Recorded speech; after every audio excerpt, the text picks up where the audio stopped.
The pandemic did no favors to Minnesota students. Now, new math and reading data shows just how much more ground our schools need to make up. There is a dose of good news, however. One school in our area that saw significant increases is Monroe Elementary for mathematics, science, and children's engineering, a magnet school in Brooklyn Park. I talked with the principal about how they achieved rising scores and how they're keeping the momentum going.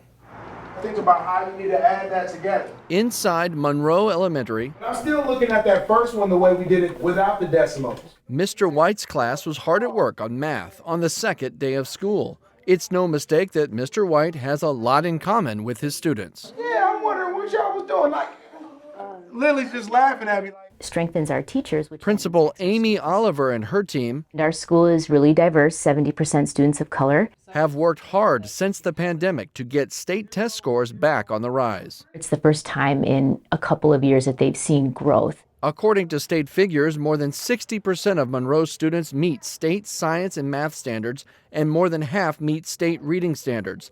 That's up from below half for all three from the year before. We're looking at a lot of other measures along the way to find out if the things that we're doing are working, are they making sense, are kids growing in the way we want?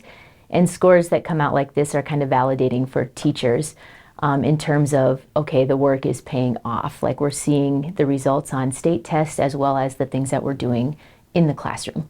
And that's a good feeling. It is. It's a great way to kick off the new year also. Nathan, what is the answer? We are seeing staff like thinking back to what they did last year as they're planning. Okay, that worked. We're going to do that again. This didn't work. Let's try that again. Achievement feels good for these educators, and it may help kids want to come to school. Monroe has a 93% attendance rate. So you're here, you're learning. That helps. And teachers who want to see everyone succeed. So I'm subtracting 1/10 from here.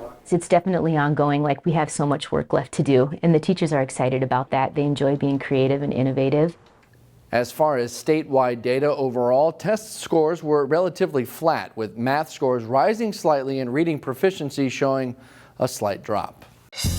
Find more local news stories at ccxmedia.org and follow us on social media.